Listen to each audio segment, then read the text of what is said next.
Hello friends, welcome to another new video. তো নিয়ে চলে এসেছি এই মুহূর্তে সবচেয়ে বড় বিগ ব্রেকিং আপডেট। আমরা যেটা শুনতে পাচ্ছিলাম 7 এবং 14তে পরীক্ষা হবে বা এই ধরনের যে বিষয়, সেগুলো অবশেষে কিন্তু অফিসিয়ালি আমরা এবার জেনে যাব যে কবে পরীক্ষা হচ্ছে। কিন্তু তার মধ্যে একাধিক প্রশ্নের উত্তর এখনো কিন্তু আমাদের কাছে এলো না। যেটা হচ্ছে এডিট উইন্ডোটা কবে আমরা পাবো, দ্বিতীয়ত হচ্ছে যেটা ওবিসি ম্যাটার সলভ হলো না। তার মধ্যেই স্কুল সার্ভিস কমিশন পরীক্ষার ডেট কিন্তু ঘোষণা করে দিল এবং ফর্ম ফিল আপ শেষ করে দিল। কারা কারা এর জন্য ক্ষতিগ্রস্ত হলো সেটা আজকের এই ভিডিওতে ডিসকাস করবো। যারা নতুন আছেন অবশ্যই চ্যানেলটিকে সাবস্ক্রাইব করে পাশে থাকা বেল আইকনটি ক্লিক করে দেবেন এবং প্রচুর লাইক চাই এবং এই ভিডিওটা শেয়ার করতে একদম ভুলবেন না।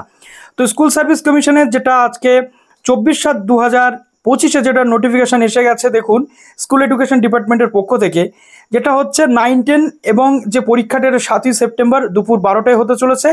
আর 11-12 যে পরীক্ষা সেটা 14ই সেপ্টেম্বর দুপুর 12টায় কিন্তু হতে চলেছে, অর্থাৎ দুটো আলাদা ডেটে হতে চলেছে। আপনারা যারা ডাবল জায়গাতে অ্যাপ্লাই করেছেন তারা কিন্তু অ্যাপ্লাই করতে পারবেন, অর্থাৎ 9-10-11-12 সব জায়গাতে আপনারা পরীক্ষা দিতে পারবেন। পরীক্ষার যে টাইম সেটা রয়েছে কত, 1.5 ঘন্টা, অর্থাৎ 60 মার্কের যে পরীক্ষা সেটাই হচ্ছে 1.5 ঘন্টা কিন্তু সেই পরীক্ষার টাইমিং রয়েছে। অ্যাডিশনাল 20 মিনিট পাবেন কারা, ভিএইচ ক্যান্ডিডেট, ঠিক আছে। তো এটা কিন্তু এখানে মোটামুটি উল্লেখ করা হয়েছে। এবার প্রশ্ন হচ্ছে যে আমাদের কাছে ওবিসির ব্যাপারটা এখনো ক্লিয়ার হয়নি, কোনো কাস্ট সেখানে দেওয়া যায়নি। এক্ষেত্রে যেটা হয়েছে, এসসি এসটি তো দেওয়া গেছে, কিন্তু ওবিসির ক্ষেত্রে যেটা বয়সের ছাড়, 3 বছরের বয়সের ছাড়, অনেক ক্যান্ডিডেট ছিল যাদের 40 বছর বয়সটা পেরিয়ে গেছে, যেহেতু অনেক লেটে তারা বিএড করেছে হবে বা 2016তে তারা পরীক্ষা দেয়নি, সেই ক্যান্ডিডেটগুলোর বয়সের ছাড় তারা পেলো না। 2 নম্বর রয়েছে যেটা সংবিধানের রুলস মেনে আপনাকে দিতেই হবে।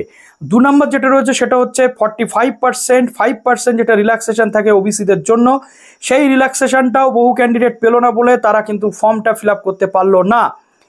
প্রশ্ন হচ্ছে এই সকল ক্যান্ডিডেটদের জন্য তাহলে কি ব্যবস্থা হবে? এটা ফ্যাক্ট যে রিজার্ভেশনের সিস্টেম গভর্নমেন্টের হোক বা সিস্টেমের জন্য আটকে আছে, তার জন্য কেন একটা সাধারণ কোনো ক্যান্ডিডেট তার ফলটা ভোগ করবে? এই প্রশ্নের উত্তর কে দেবে? এবং পোর্টালটা ওপেন করে রাখা দরকার ছিল, সেই পোর্টালটাও কিন্তু অফ করে দেওয়া হয়েছে, যেটা আমরা কলেজ অ্যাডমিশনের ক্ষেত্রে দেখছি। কলেজ অ্যাডমিশন পোর্টাল এখনো ওপেন। তাহলে এখানে কোনো কিছু মেটার আগে সেই পোর্টালটা কেন ওপেন থাকলো না? সেই ক্যান্ডিডেটগুলোকে কেন বঞ্চিত করা হলো?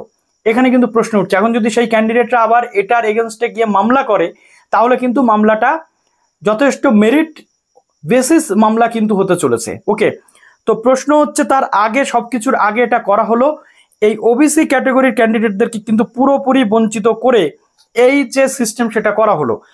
প্রশ্ন হচ্ছে 7 তারিখ 14 তারিখ পরীক্ষা হবে, কিন্তু ওবিসি ম্যাটারটা মিটলে আমাদের যেটা বক্তব্য সেটা হচ্ছে আবার যেন পোর্টাল ওপেন করে ফর্ম ফিল আপ কিন্তু করিয়ে নেওয়া হয় এই সমস্ত ক্যান্ডিডেটদের।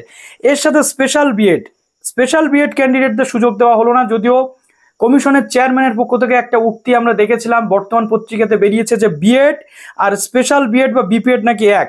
ডেফিনেটলি নট, এটা কখনোই নয়। বিএড এর ইকুইভ্যালেন্ট বিএড নিজেই, স্পেশাল বিএড বা বিপিএড কিন্তু সম্পূর্ণ আলাদা একটা জিনিস। অতএব তাদের নিজস্ব পার্সপেক্টিভ আছে। যদি বিএড এক হতো, স্পেশাল বিএড বিপিএড, তাহলে শুধু বিএড করলে মিটে যেত, আদার্স কোনো কোর্স কিন্তু করতে হতো না। ওকে, তো এই প্রশ্নগুলোর উত্তর কিন্তু পাওয়া গেল না। একাধিক শ্রেণী বা একাধিক যে ক্যান্ডিডেট কিন্তু এখানে বঞ্চিত হলো। মাথায় রাখতে হবে আমাদের যে 9 বছর পর পরীক্ষা হচ্ছে, প্রত্যেকে যেন সমান সুযোগ পায়, সেই জিনিসটা কিন্তু অবশ্যই দেখতে হবে। শুধু আমি নিজেরটা বুঝবো এরকমটা কিন্তু করলে হবে না। তো চলুন ভিডিওটা এখানে শেষ করলাম। ভালো থাকবেন সবাই, বেস্ট অফ লাক।